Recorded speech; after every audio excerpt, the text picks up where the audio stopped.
kita mengetahui waktu yang tepat untuk panen, selanjutnya kita akan membahas standar sarana dan alat panen. Hai, ini Ino. Senang bertemu dengan Bapak dan Ibu kembali. Setelah kita membahas mengenai persiapan panen yang diawali dengan mengetahui waktu yang tepat untuk panen, di modul ini saya akan membahas berbagai hal terkait standar sarana dan alat panen yang baik dan memenuhi syarat untuk mendapatkan sertifikasi RSPO dan ISPO. Standar sarana dan alat panen apa saja yang harus disiapkan sebelum panen? 3 sarana standar yang diperlukan ketika akan memanen hasil, yakni 1.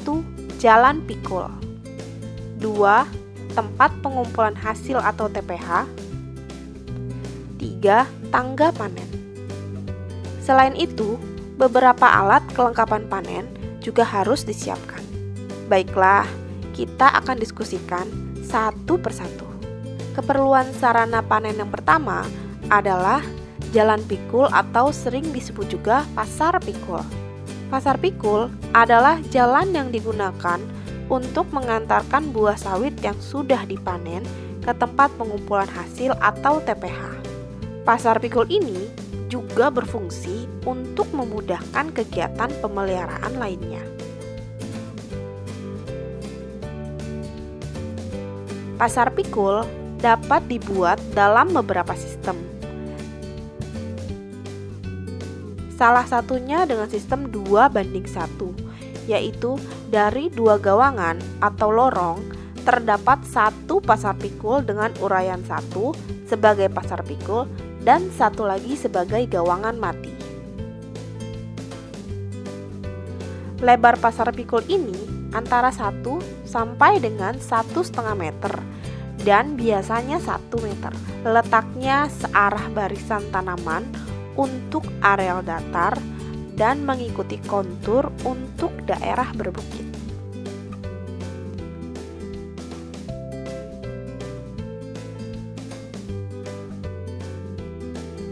Jalan pikul harus bersih dari tanaman liar dan gulma lainnya, supaya tidak menghambat pemanen dalam mengangkut buah. Selanjutnya, saya akan menjelaskan mengenai tempat pengumpulan hasil atau disingkat TPH. TPH disediakan untuk mengumpulkan hasil panen. TPH ini dibuat sedemikian rupa agar TBS dan brondolan yang terkumpul bersih dari sampah, tanah, atau pasir. Setelah memanen, buah diangkut dengan gerobak sorong, karung, dan ember ke TPH. Selanjutnya, sarana yang diperlukan adalah tangga panen. Tangga panen adalah jalan pada areal berlereng dibangun dengan bentuk zigzag untuk mengurangi erosi. Selanjutnya, Bapak, Ibu juga harus menyiapkan alat untuk keperluan panen. Tenaga pemanen harus menggunakan alat pelindung diri atau APD, yakni helm untuk melindungi kepala dari benturan, sarung tangan untuk melindungi tangan dari kerusakan, sepatu untuk melindungi kaki dari duri, terjepit, dan kejatuhan benda tumpul, kacamata atau goggles untuk melindungi mata dari serpihan. Alat panen yang digunakan untuk memotong TBS di pokok adalah dodos dan egrek. Egrek digunakan untuk memanen tanaman yang berumur lebih dari 7 tahun dengan menyambung alat dengan pipa aluminium atau bambu. Dodos kecil digunakan apabila akan memanen tanaman umur 3-5 tahun atau panen tahun pertama. Dodos besar digunakan pada tanaman umur 5-8 tahun dan 8 ke atas.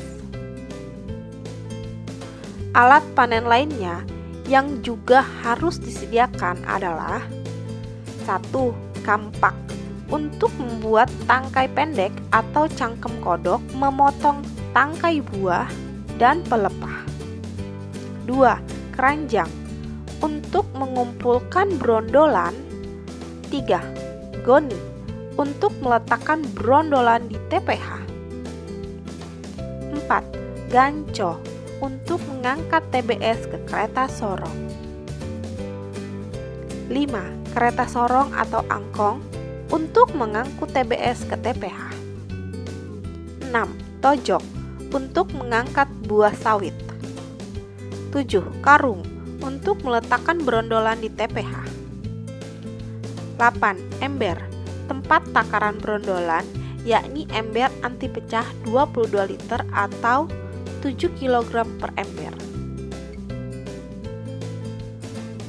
Baiklah, Bapak atau Ibu, apa yang sudah kita pelajari dari proses persiapan panen dengan mempersiapkan sarana standar dan alat panen?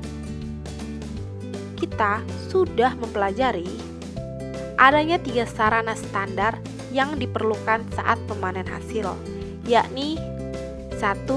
Jalan pikul atau jalan yang digunakan untuk mengantarkan buah sawit yang sudah dipanen ke tempat pengumpulan hasil atau TPH.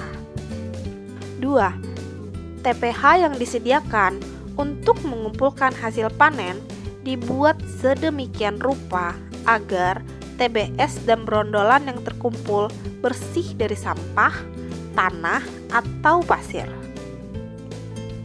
3. Tangga panen. Jalan pada areal berlereng dibangun dengan bentuk zigzag untuk mengurangi erosi. Kita juga harus memperhatikan penggunaan alat panen agar lebih aman yang mencakup alat pelindung diri yaitu helm, sarung tangan, sepatu boots, dan kacamata. Dan alat yang membantu prosesnya yaitu kampak, keranjang, goni, ganco, kereta sorong, tojok, dan ember.